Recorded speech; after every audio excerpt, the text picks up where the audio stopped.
Mbote lisusu, mbote na bino nyonso, bande konanga, na bande ko oyangai, tokutani lisusu lelo lundi 12 novembre 2018. Makambo elamuki mbilinga na Congo. Misu lobi tosalaki une émission spéciale. Na lobeli bino que eza spéculation. Ezaki ba rumeur. Les comptes des uns des autres ezalaki piraté. O ezalaki kopesa ba information o tobengaka formol. Na ligne na sala analyse sur le pourquoi il y a choix. Il y a Martin Fayulu Madidi comme candidat commun de l'opposition. Yango boko c'est la biso toloba.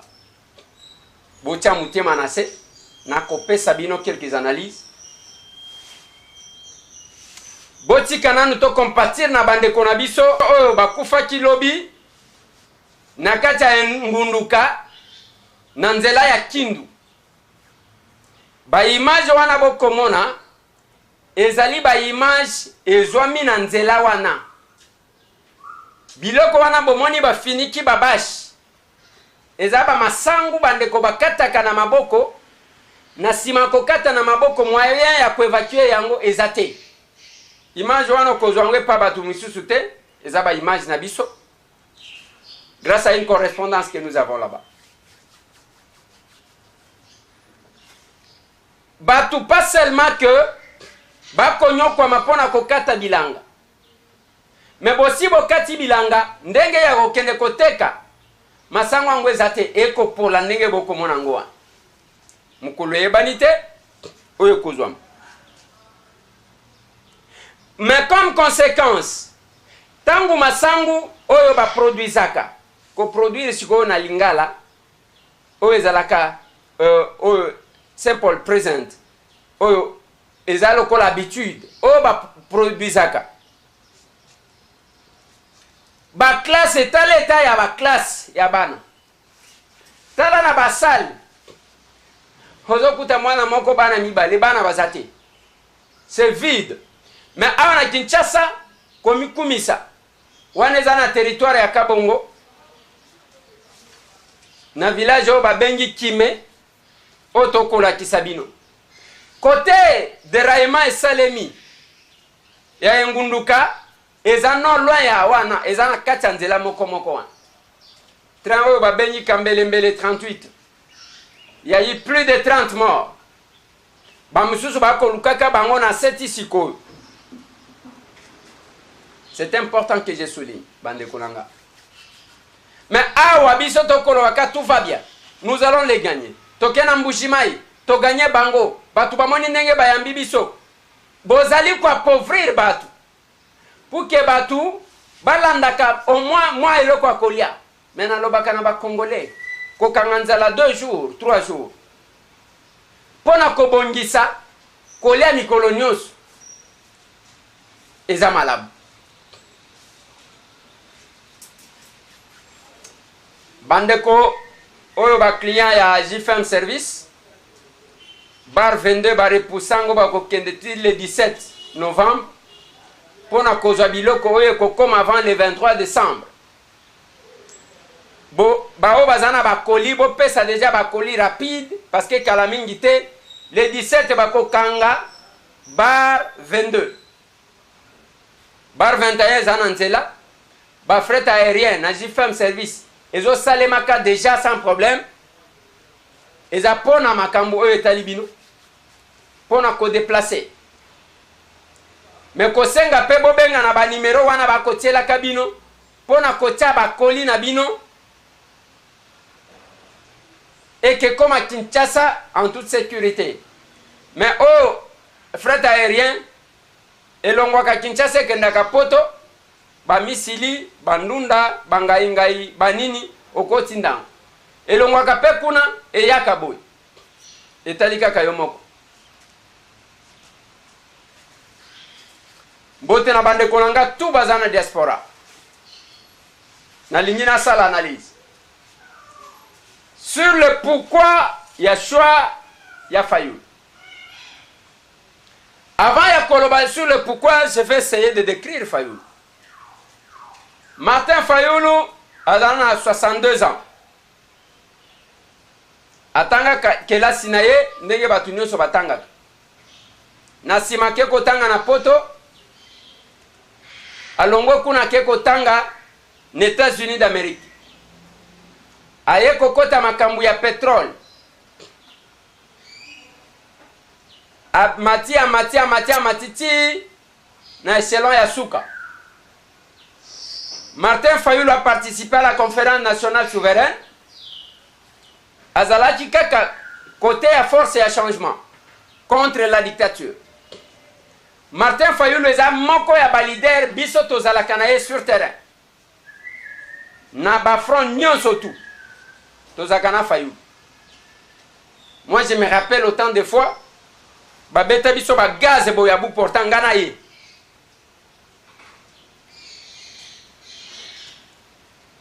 Fayoulou azalaka un soldat au front. Parti na ye, babenyango eside. O bazaka na soldat moko balobi, c'est encore possible. Fayoulou était proche à Etienne Tshisekedi. Mais Fayoulou na vi na ye a détesté kaka Vital Kamerhe. Ce n'est pas un secret ce que j'ai dit. Na lignina ça l'analyse. Mais nini sali que le lobby maloko la stratégie ya ndenge moko entre FCC na opposition. Stratégie ya ndenge moko na ndenge ni.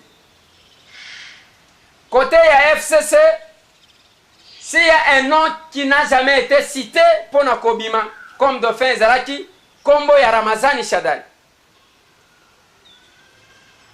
Côté Sikoy, il y a opposition. Tendance Zalaki entre Kamerhe et Félix Tshisekedi. Fayoulou Zalaki cité. Ndengeni ne Kobima loko la stratégie. Tangu babimisi, même stratégie.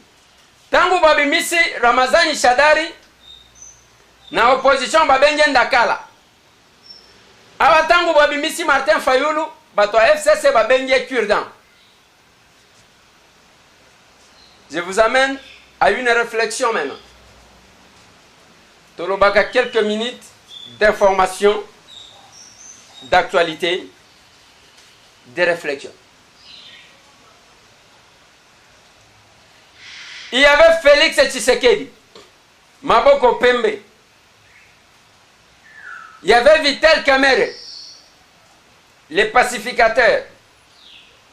Il y avait le professeur Mbuyamu Matungulu, Matungulu Mbuyamu, l'homme qui a démissionné d'un poste parce qu'à mon âge, Makambo ezaki kotambo la malamte. Mais bakutali na Genève, bisika na lingaki nake. J'avais une partie d'information. Na kopesa bino ba message na ba réaction après. Mais na ligne na analyser. Nazaki na kamo information à muke. Félix Antoine Tshilombo Tshisekedi place Azali ayebi ke na lobaki na yeke j'ai une information importante ya kopesa yo. Dommage que akomela kinga ke bazo sololana na Jean-Marc Kabound qui a une qualité officielle, le secrétaire général. Mais azongelanga te. Problème est athée. Tozali na tendance à kokene na élection. Élection wana zomonana ke soki toke kiburi toke kotika Ramazani na batu na bango. Na 350 déjà ya bango ba député na 150 ya ba o ba kopona na kati ya opposition pour que ba kene ko sala ka opposition.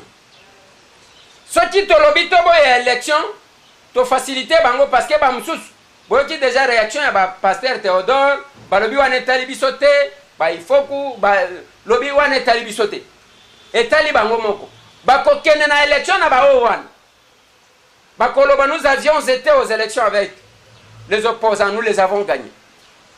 Quelle est la bonne procédure? Voilà. Tangu boko landa Fayulu azali ko répéter une chose. Azali ko lobake, je ne suis qu'un porte-parole, il y a cette opposition là. Parce qu'il ne faut pas Tomiko ça.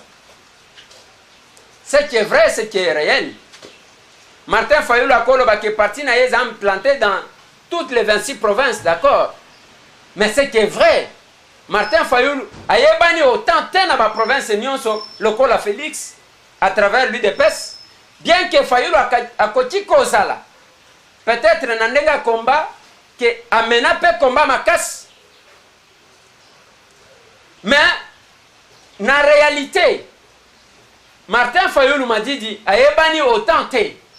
Yango na lobby ezobi malokola the same things.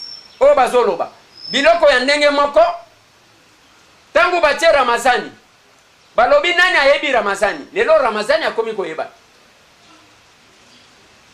Martin Fayulu matidi azalaki na niveau ya koyeba na degré moko te na Vital Kamerhe à travers la République. Parce que Kamerhe azalaki président de l'Assemblée nationale et à ce titre ayebana ki pe makasi nda profita qui a implanté UNC parti na ye. Mais si ko ba mitali kuna na lobaki na bino lobby question zalaki ake bino boza ba candidat boko pona nani.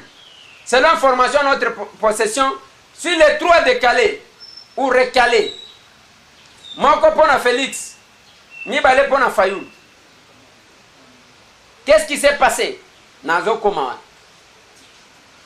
on a des informations tozo loba avec pincette ndenge to okati parce que tozaki na kati wana te.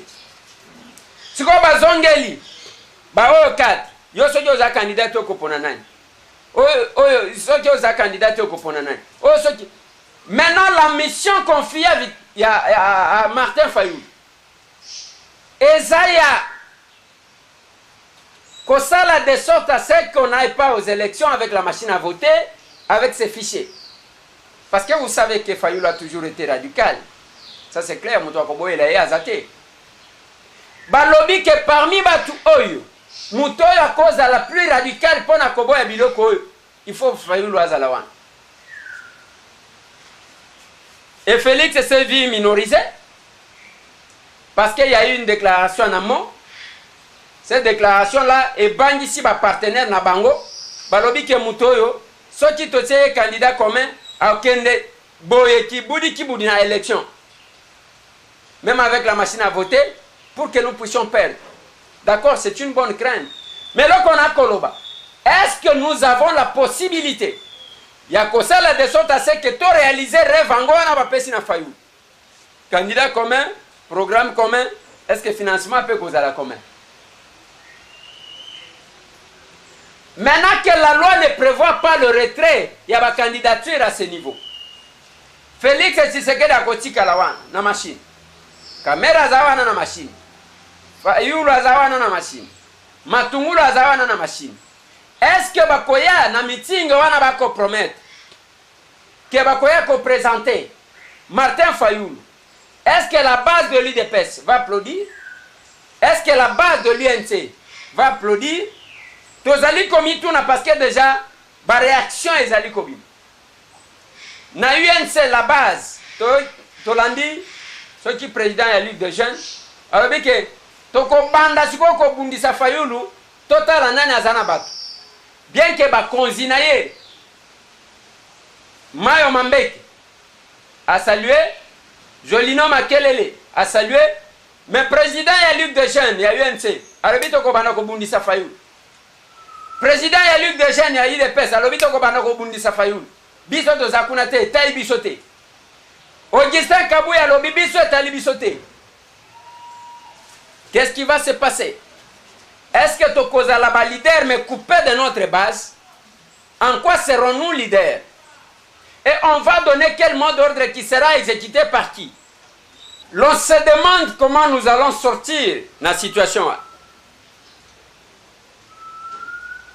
est-ce que ba leader bakoya ko convaincre base électorale ou bien ekozala aussi triomphalisme par rapport à ba oyo ba misusu les mécontents de l'UDPS pour que ba sepela nango. C'est compliqué. Mais ce qui est vrai, bande konanga, nazomone loko batu bako kufa nango te ndenge zaboy. Ce qui est plus important, c'est de faire bloc pour obtenir alternance au tozanango posa. Est-ce que Fayoulou Martin Madidi sera-t-il capable de réaliser ma mission au Bapesi? Financement commun. Autokotun. Est-ce que $1, $1 au bazala qui contient UDPS pour la campagne à Félix, et tu vas continuer à coacher yango? J'ai suivi de Konanga Félix et Tshisekedi, Antoine Chilombo. J'ai suivi qu'il était vraiment en difficulté, je le sens. Il a dit lui-même que je ne sais pas comment je vais faire pour convaincre ma base de l'UDPS. Parce que cette base-là ne tenait que sur Félix. Yango penga na lobi na bino bande konanga. Quand la communication est mauvaise, on arrive là. Les lorsqu'ils qui basalaka une déclaration que j'ai considérée d'une déclaration suicidaire, sans se concerter avec les partenaires. Ce qui est ça les makaté. Est-ce que Félix a kokati cause à la minoriser? C'est une question. Je sais ce qui s'est dit. Bah félicitations quoi qui? Bah m'soussou pe balobité. Ada Bombo la lobby. C'est aujourd'hui que l'opposition a confirmé son échec. Les lots, opposition perdent. Parce que Fayoulou, je n'ai rien contre lui, mais Martin Fayoulou a dit qu'on représentait Poité, il y a quelque chose. Ça, c'est Ada Bomboli. À lui de personne, en commençant par ceux qui sont en Genève. Nazotanga message à Franck Diongo Chamba. Communiqué officiel MLP. Le président national Franck Diongo salue l'abnégation, le sens de responsabilité et de compromis autour de l'intérêt général dans la désignation par les 7 candidats présidents de l'honorable Martin Fayoulou Madidi, candidat commun de l'opposition à l'élection présidentielle du 23 décembre 2018, sans machine à voter.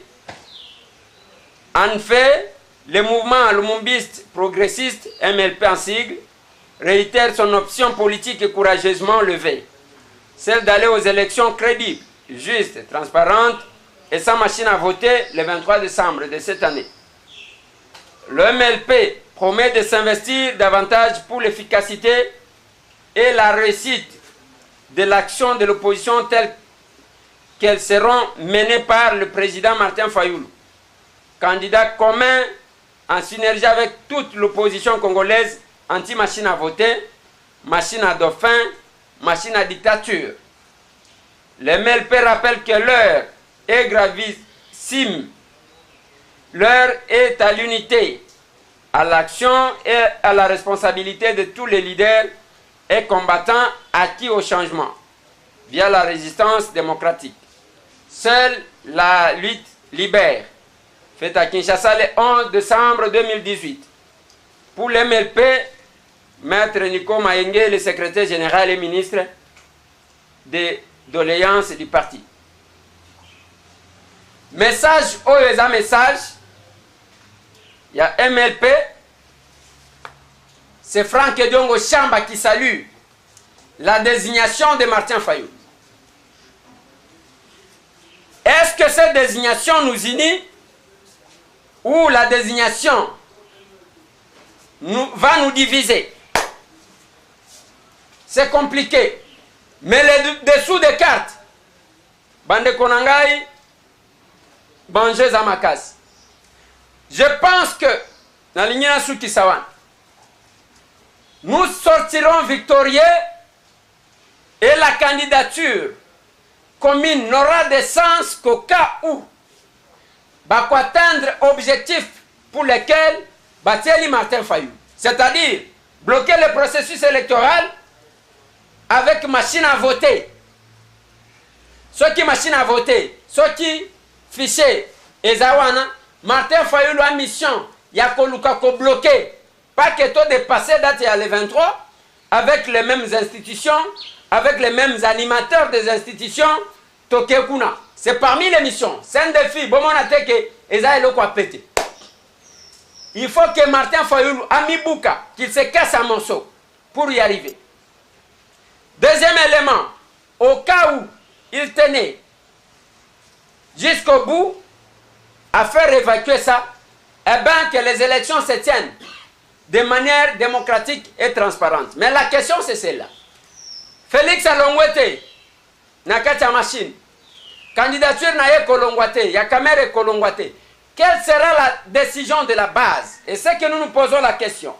Au cas où, Tokema Ponomi, base va décider qu'il a voté Félix, qu'il a voté Oina. Et que Martin Fayulu a Kobimana Bavoa na Sima. Qu'est-ce qui va arriver? Bakozwa Oina Oyo Basangisi Bakabelie, ce n'est pas prévu par la loi. Le temps est à la réflexion. Nous réfléchissons, vous réfléchissez. Tout ça la nengenine. Et comment ça va se faire? Le meeting de l'opposition annoncé pour présenter les candidats communs. Comment sera-t-il ce meeting-là? C'est le scénario.